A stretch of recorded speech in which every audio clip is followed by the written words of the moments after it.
Y fue nuestra primera obra de Kadokawa Shoten, que fue un poco con lo que iniciamos la apertura de su catálogo. Sí. Ahí. Y cerramos también. Exactamente. Coaching Pop.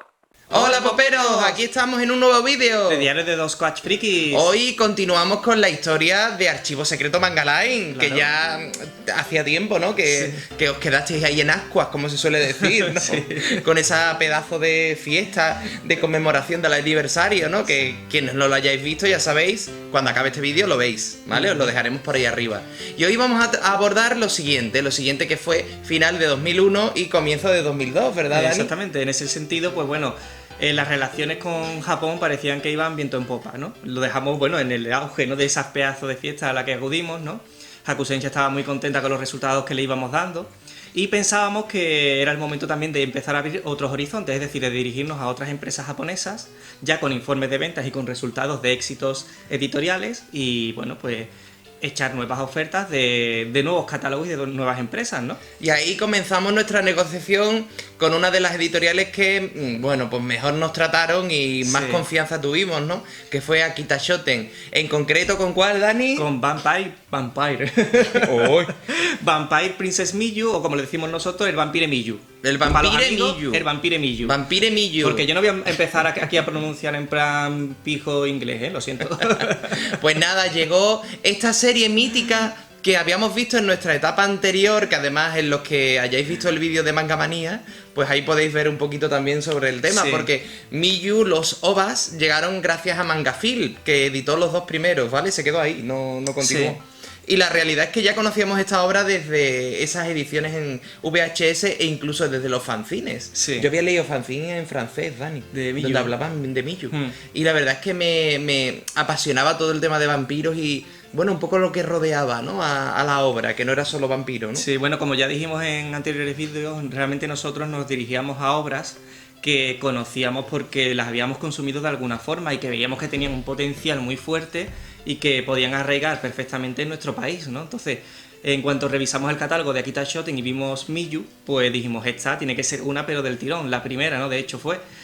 Y ahí que fuimos, ahí nos dirigimos a la empresa, le hicimos una oferta y bueno, nos la acabaron dando. Recuerdo que el encargado nos preguntaba, y bueno, ¿y por qué esta obra, no? Porque Sí, era como que nos salíamos un poco de la norma, ¿no? Seguramente le hacían ofertas de otras obras y de repente llegábamos nosotros y les rompíamos todo el esquema, ¿no? ¿Y esto por qué? ¿Por qué esta obra de ¿Por qué repente, esta ¿no? obra? Cuando ninguna otra empresa me ha hablado de esta obra, ni de esta autora, ni siquiera, ¿no? Sí, además nos habló de los autores. Está la autora, Narumi Kakinouchi, pero también nos comentó que, porque claro, vimos que en los siguientes tomos más adelante venían dos autores, ¿no? Al final nos comentó que era el marido, ¿no? Que eran un matrimonio Sí. que entre los dos llevaron la obra, ¿no? Y que realmente, pues bueno, que ellos estaban muy contentos de saber que se iba a publicar esta obra, un poco a destiempo, por así decirlo, Sí. en el mercado español, ¿no? Ahí descubrimos que no había solo una serie de Miyu, Sí. había varias Había series varias, de sí. Miyu. Y la verdad es que fue todo un descubrimiento y bueno, nos planteamos en iniciar esa andadura y sacarla.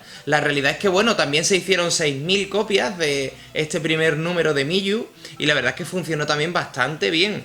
Las ventas acompañaron prácticamente a lo largo de toda la serie. Eran 10 volúmenes, por lo tanto ya era una serie larguita. Sí. De hecho se iba a convertir en una de las series más larguitas, bueno, después de Angel Sanctuary y Please My Ear, ¿no? Sí, bueno. Y Berserk, que estaba en el publicación, tomo 8. aunque es verdad que no sabíamos cuántos tomos iban a ser, ¿no? Claro, en principio era menos, supuestamente. Se suponía, sí. Entonces, bueno, la verdad es que fue una sorpresa. La publicamos, esta ya no tenía ofertas ni nada, ¿vale? Sí. Salió muy a la par de Angel Sanctuary. Y la verdad es que junto con Angel Sanctuary hicieron como un tótem que fascinó al público pues un poco más gótico Claro. o underground, ¿no? Sí, y es que además, bueno, era otra obra, shoujo manga, que eso era otra cosa que rompía los esquemas, ¿no? ¿Por qué shoujo manga? O sea, la primera obra y shoujo, cuando era algo que las editoriales españolas habían dejado al margen en aquella época, ¿no? Y además esta obra contaba con un dibujo realmente muy sencillo, muy simple, con unos trazos muy limpios, pero que se salía de la norma del estilo de dibujo que en aquella época se llevaba, ¿no? Entonces era algo realmente innovador y que impactaba impactaba dentro del mercado español, ¿no? Tenía mucha sensibilidad y bueno, ya las ilustraciones pues hacen ver eso, ¿no? La sensibilidad que tiene, ¿no? Pues la obra en sus dibujos, ¿no? Es un arte como muy... transmite mucha emotividad, muchas emociones, ¿no? Sí. Mucha melancolía, ¿no? Sí. Y la verdad es que sí, que eso era algo... una combinación muy, muy potente, ¿no? A la hora de conocer una obra nueva y un género nuevo, ¿no? Claro. Y bueno, en cuanto a la edición, como sabéis, ya dijimos en otros vídeos que siempre íbamos buscando respetar al máximo la edición japonesa, ¿no? En ese sentido, ¿qué hicimos para esta obra? Pues bueno, le creamos un logotipo que pudiese mantener la homogeneidad de la obra japonesa, de tal forma de que fuese así, en vertical, y que se pudiese leer Miyu. En este caso, hicimos una colaboración con un artista que nos lo dibujó a mano y después nosotros le escaneamos y le hicimos el tratamiento digital, ¿no? Y quedó bastante chulo, ¿no? La verdad es que quedó bastante resultón dentro de lo que cabe. Otra cosa interesante dentro de la edición, bueno, si veis en la portada no va el logotipo de Manga Line. ¿Por qué? Porque es que era muy cantoso. Era muy cantoso, o sea, lo pusimos solo por detrás. Nos gustó mucho el logotipo al principio, con Chain Up pegaba completamente, pero con una obra tan gótica, ese rojo chillón, la verdad es que quedaba bastante chocante. Es verdad que el diseñador le dio un toque muy guay, pero sí es cierto que después nos enteramos de que es que era daltónico. Sí, claro, es que, claro. Eso es muy bueno, Eso Dani. fue muy fuerte. O sea, el logotipo de Manga Line, como veis, el primero, ¿no? El original. Si os dais cuenta, el logotipo original era, pues...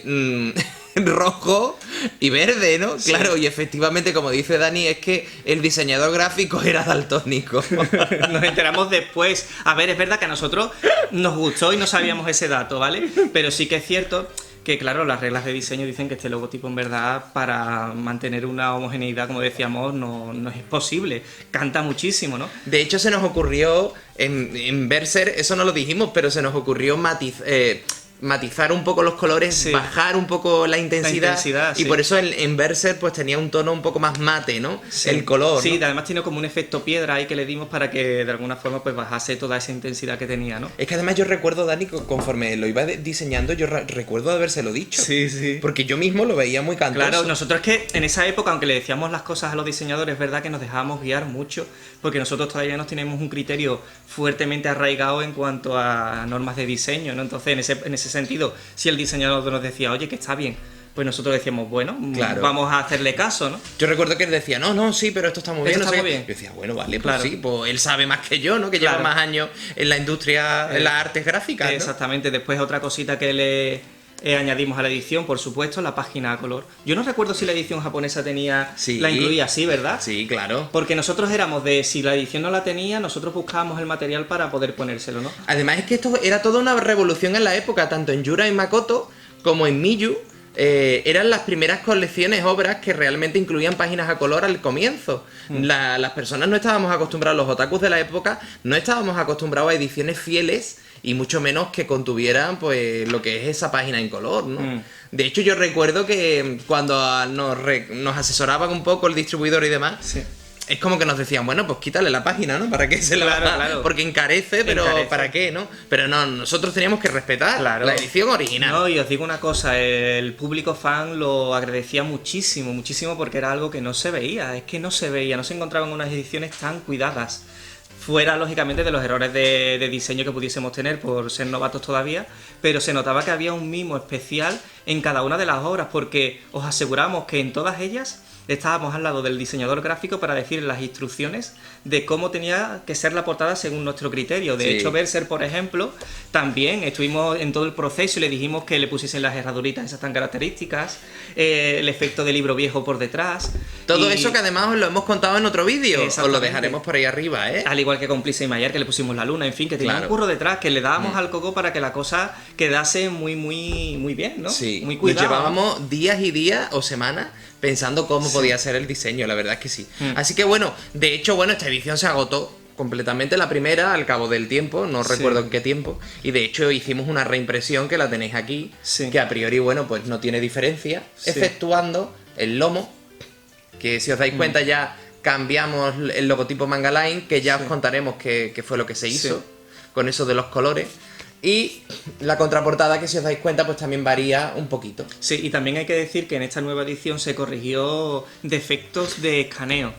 porque en esos primeros años Es verdad. era muy muy complicado que la editorial japonesa tuviese material escaneado, o sea, digitalizado. Era todo en diapositivas, pero además en un formato que era muy complicado trasladarlo a un formato digital aquí en España. Entonces nosotros nos las veíamos negras a la hora de poder digitalizarlo todo. Entonces, en esos primeros volúmenes el escaneo está con más moiré porque Esto es el moiré, los los puntitos. cuadraditos estos que salen, la que sale como distorsionado, eso era porque le tenías que encontrar el punto concreto a las especificaciones del escaneo para que saliese bien, ¿no? Y en la nueva edición pues ya se corrigió y si os dais cuenta pues ya no se ve ese moiré. Exactamente, entonces bueno, en los primeros volúmenes que hacíamos pues íbamos haciendo montones de pruebas de escaneo para tratar de que se hubiese el puntito nítido.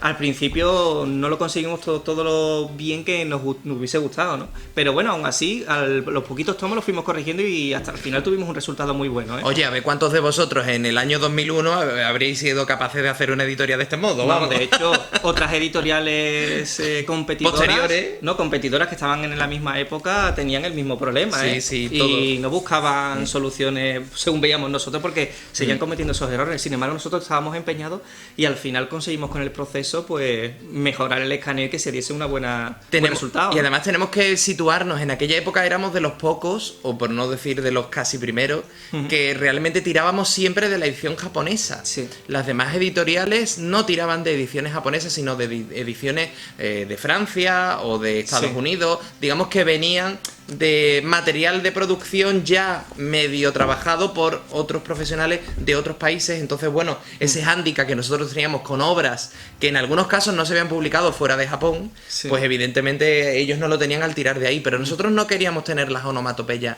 occidentalizadas, ni queríamos tampoco tirar de una traducción que no sabíamos hasta qué punto era Era fiel, ¿no? claro. Y bueno, otro detalle, la edición primera tenía la solapita, que siempre respetábamos. Las solapas de los autores, yo recuerdo que no había ninguna editorial Sí, que verdad. pusiera... Es verdad. Ninguna que pusiera la solapita de los autores. Nosotros lo teníamos que poner y en la nueva edición, pues mira, le dimos un marquito muy bonito de efecto sangre, ¿veis? Hombre, y vamos mejorando las cositas poquito a poco. Que fue el mismo marquito, o sea, el marquito de efecto sangre que le damos en la contraportada. Sí. Y ya os decimos que en realidad cada vez que teníamos la posibilidad de pedir material digital, lo pedíamos. Pero siempre y cuando dispusiesen las editoriales de él. Pero en muchas ocasiones, en esos años, las editoriales no contaban con ese material y lo que nos enviaban eran las diapositivas, pequeñas diapositivas que teníamos que trasladar al formato digital, pero que en muchas ocasiones nos costaba muchísimo que se viese con calidad. De hecho, se veía peor. Sí, entonces ¿qué hacíamos? Que muchas veces preferíamos tirar de escaneo y tratar de pulir ese escaneo que digitalizar esa diapositiva porque la calidad realmente después no era buena, por lo menos nosotros no contábamos con los medios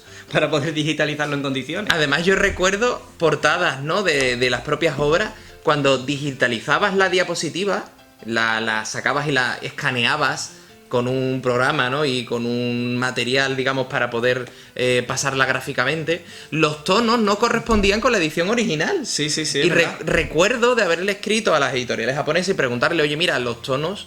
Y ellos nos decían, no, es que después nuestros diseñadores le retocan los tonos. Entonces, bueno, eran un poco fulleros, como se dice aquí, tramposillos, porque era muy complicado que te quedara exactamente con el mismo tono porque retocaban. Y claro, el retoque no estaba después, digamos, registrado de qué tipo de cambios había que hacer. Claro. Después de Miyu, la otra obra que también salió y se lanzó en esos meses fue Maze. Vamos, nosotros decimos Maze. El Maze. Una obra de los autores de Cazadores de Magos, sí. que había editado Planeta de Agostini un poquito antes, unos añitos antes, y que nosotros en su época, bueno, la habíamos vendido, lo vendíamos en la tienda. Sí. Y nos habían gustado bastante. Y fue nuestra primera obra de Kadokawa Shoten, que fue un poco con lo que iniciamos la apertura de su catálogo. Sí. Ahí. Y cerramos también. Exactamente. Ya contaremos el porqué en futuros vídeos, pero sí fue la primera y la última obra de Kadokawa, ¿no? ¿Y para qué coño la sacaríamos? Sí, de verdad. Realmente, bueno, la obra no es que no nos gustase, de hecho nos gustaba, era una obra de humor y de fantasía. Estaba bastante bien, tenía un humor muy divertido, muy en la línea de Cazadores de Magos, nos gustaba realmente. Y la traducción que se le hizo, pues la verdad que estaba bastante bien adaptada. Pero... la editorial una mierda. Sí, no pudimos acabarla. Nada, la editorial es de... Nuestra peor experiencia editorial Totalmente. ha sido con esa empresa. Sí. Y además os digo que nos quedamos a un tomo O sea, solo nos faltó un tomo para poder publicarla. Y nosotros realmente queríamos haberlo hecho porque los números no eran malos. No. O sea, las ventas eran buenas de Mace. Sí. Pero Si queréis saber el por qué no nos permitieron sacar ese último tomo, atentos al canal porque en próximos vídeos de Archivo Secreto Manga Line Sí. lo contaremos. Porque está relacionado con algo que muchos estáis deseando que llegue, que es el hecho pues del conflicto que hubo de diversas ediciones de las mismas obras, ¿no? Exactamente. Así que bueno, ya lo contaremos, ¿vale? Bueno, pues Mace también se sacó una tirada, creo que de 6.000 aproximadamente. Sí, me parece que sí. También se vendió bastante bien, como ha dicho Dani, la verdad es que no funcionó mal. También tenía en este caso algunas páginas a color, no solo una. Tenía 2 o 3 al principio. Y bueno, no enseñamos tomos porque no tenemos. No, así que si queréis donar algún tomo de esa colección, ya sabéis, contactar. Sí, no nos hemos quedado con ninguna. Es lo que os decíamos, por necesidad, durante los años, pues hemos ido vendiendo los tomos. Por necesidad y también, no os digo que no, por coraje, por el conflicto que se generó. Ya nos hemos reconciliado con todo eso, pero sí que es verdad que vivimos una época donde no queríamos saber nada de toda nuestra época editorial, ¿no? Lo dejamos todo aparcado y nos deshicimos de todos los tomos que teníamos, ¿no? Sí, bueno, más lo que se quedaron ahí, En el entre limbo. comillas, secuestrados. Sí.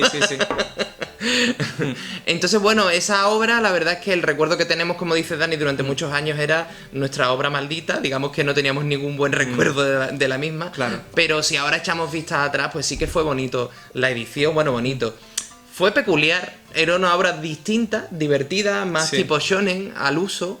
Y la verdad es que también nos permitía llegar a otro público pues más generalista, ¿no? Sí. Y la verdad es que sí, que no tengo un mal recuerdo de la No, obra, no. si lo pienso ahora, ¿no? No, lo único, el mal recuerdo que por lo menos a mí se me queda es el hecho de no haber podido finalizarla cuando nos quedaba tan poquito. Uno. Si por lo menos hubiésemos podido finalizar ese ciclo, yo hubiese estado encantado.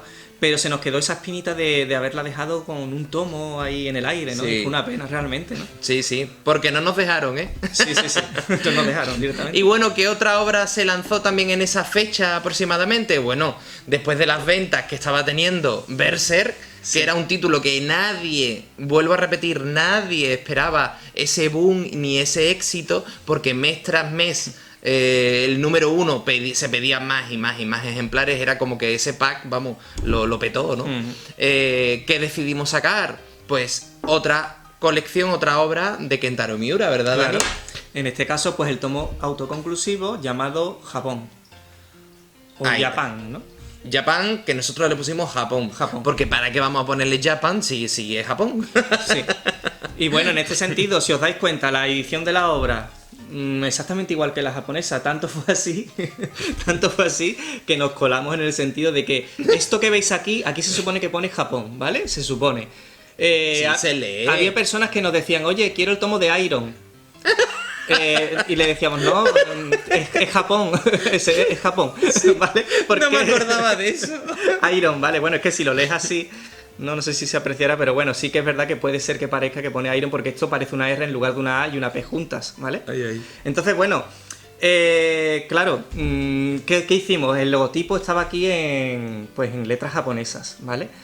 Y lo que le dijimos al diseñador gráfico fue que intentase construir la palabra Japón con esos mismos kanjis japoneses, ¿vale? El resultado, bueno, aunque puede ser un efecto chulo, sí que es cierto que bueno, que se pierde un poco el significado de las palabras en formato occidental. Bueno, por eso lo dejamos en chiquitito, ¿eh? Por eso ahí en chiquitito Pone Japan, sí. Pone Japan, pues Sí. para que un poco se sepa. Pero sí es verdad que lo que hizo fue distorsionar los kanjis para que se pudiera, digamos, extraer la tipografía. Además, le pusimos hasta la tilde Japón, respetando las reglas ortográficas. Eso tiene puntos, ¿no? ¿O qué? Hombre, es que si no tendría delito. Aunque bueno, cometimos muchos delitos. Ya ves. Bueno, la que nos dieron con el tema de la ortografía, ¿eh? Bueno, eso es para otro vídeo. Eso para otro vídeo. Sí, pues bueno, lo que os decíamos, le dijimos a Hakusensha que queríamos sacar esa obra de Kentaro Miura y bueno, pues sí, nos la dieron muy fácilmente, la verdad. Era también de Hakusensha y además la peculiaridad era que el guión lo hacía Buronson, que era el guionista del Puño de la Estrella del Norte. Exactamente, imaginaos, para nosotros eso era como, ¡guau! Tenemos una obra que para nosotros es de culto porque es que participa un autor tan grande como Buronson, ¿no? Hombre, Buronson era el guionista. El guionista de Fist of the North Star.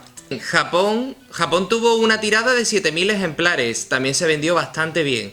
Esta, a pesar de que Berserk tuvo muchísimo éxito, la edición de Japón no se fue agotando tan rápidamente. Digamos que se vendió muy lentamente, porque claro, tenéis que pensar que Berserk fue un boom y un éxito, pero todavía el autor no había sentado cátedra, digamos, ¿no? Claro. Digamos que a los fans le interesaban Berserk, que era la obra de actualidad y de novedad, pero no le interesaban de momento al autor. De hecho, tuvo que pasar varios años realmente para que empezaran los aficionados a Berserk a ver su autor como un autor interesante a descubrir, ¿no? Sí, bueno, y después también es cierto que la obra en sí misma estaba curiosa, pero que tampoco te volaba la cabeza. Es decir, bueno, entretenida, te puede interesar por el autor. Le podía volar la cabeza a los personajes. No, sí, bueno, aquí no llega a ese punto,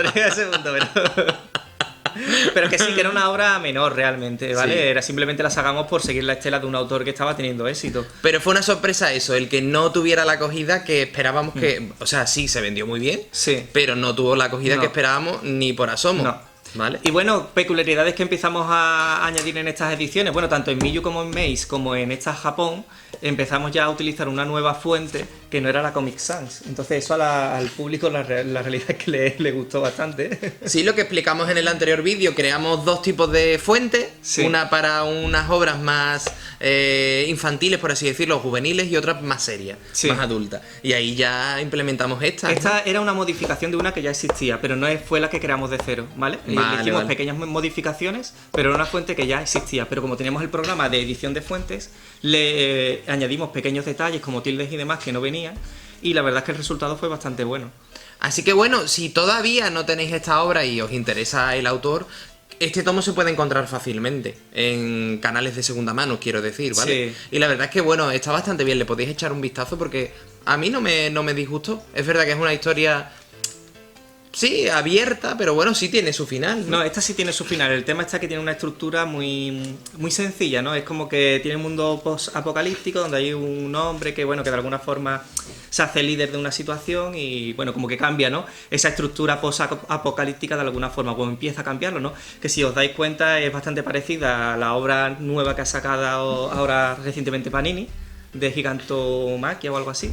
Y también es parecida incluso a Horror, que fue otra obra posterior que sacamos del mismo autor. Es como que siempre sigue una misma estructura. No sé por qué Claro. este hombre no cambia ya y se va un poquito de tema a otras cosas, ¿no? Bueno, es que Pero Buronson está ahí metido en lo bueno, post-apocalíptico. es que en este caso sí es Buronson, pero las otras no está Buronson y aún así sigue el autor en la misma estela. Entonces, Sí. bueno, es que le ha gustado el tema y está ahí empecinado el hombre. Pero bueno, Así que con este trío, digamos, ¿no? Pues completamos lo que sería hasta la primavera de 2002, el inicio de la primavera de 2002, y además, como estábamos diciendo, la consolidación con Hakusensha y también el inicio de licencias con Kadokawa Shoten y Akita Shoten, ¿vale? Así que bueno, fue, digamos, una etapa dorada de Manga Line, seguimos con Sí. esa etapa dorada de Manga Line, y en el próximo vídeo contaremos algo que fue, digamos, uno de los primeros conflictos que empezamos a tener y que tiene que ver con un grupo de autoras que ya hemos mencionado en el anterior vídeo, que sacamos un nuevo título de ellas, de la editorial, en este caso, Kodansha. Sí. Así que ese vídeo no lo Sí. podéis perder porque está muy bien. Además que con esa edición sentamos cátedra en Japón, ¿eh? Fue una obra muy importante y que realmente empezamos a dejar huella, ¿eh? En las Sí, editoriales sí, sí. japonesas con esa obra. Ya os contaremos. Ahí vamos llegando. Coaching Bob. Bueno, yo antes de terminar el vídeo tengo que enseñar esta pedazo de camiseta, lo siento. Ah, creía que vas a ir a cagar. ¿Eh? No, hijo, no tengo ganas. ¿Eh? Espera, que se vea bien. Ah, no, que... está al tope. ¿Veis? Échate más para atrás. Es de Monkey Island.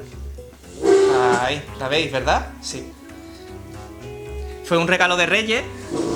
Y bueno, ya que teníamos que hacer un vídeo friki, pues he aprovechado para mostrarla. Es que quizás es mi videojuego favorito, ¿eh?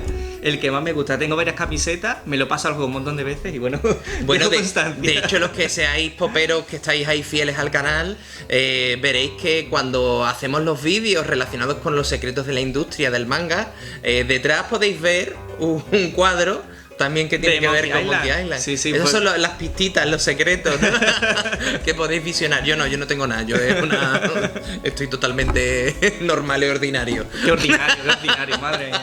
Ah, tú no puedes hacer los vídeos así, ¿eh? Bueno, ¿qué tan más da? ordinario. Sí, ya no tengo que dar imagen, ya la empresa ya no está. Pues nada, pero lo dicho, muchas gracias por estar ahí como siempre en otro vídeo, ¿no? Recordad que tenéis que suscribiros ahí al canal y darle a esa campanita, aunque después creo que nos avisan mucho. Bueno, hay quien le llega y hay quien no le llega, por eso estad atentos y bueno, compartirlo también, ¿no? Porque eso también hace que el canal sea cada vez más popular y que las notificaciones también se viralicen más, ¿no? Es decir, no es solo la campanita y el suscribirte, sino que llegue a más personas y que al final este canal se haga más grande y que YouTube lo empiece a tener un poquito más en cuenta, ¿no? Claro que sí, sobre todo porque el principal difusor de todo lo que hablamos al final sois vosotros, Claro. ¿vale? Así que ánimo y muchas gracias los que ya estáis ahí apoyándolo, ¿vale? Sí. Así que nada, nos vemos en el próximo vídeo. Bueno, antes de terminar, no voy a ¿Qué? estar rápido, dejad comentarios, ¿eh? Ah, es vale, importante. vale. ¿Habéis vivido esta época? ¿Tenéis alguna de estas obras? Pues dejádnoslos aquí abajo y ¿qué os parecieron? ¿Cómo vivisteis toda esa esencia de Mangalay de aquellos años? ¿vale? Y si no, pues como lo descubrís ahora, ¿no? Claro. ¿Qué pensáis cuando os hablamos de esa etapa, ¿no? Que es que hace ya un montón de años, Sí, hace Dani. ya un montón. Que son 20 años. Sí. O sea, fijaos, ¿eh? Bueno, pues ahora sí, nos despedimos, nos vemos en el siguiente vídeo. Y recuerda, no te comas el coco.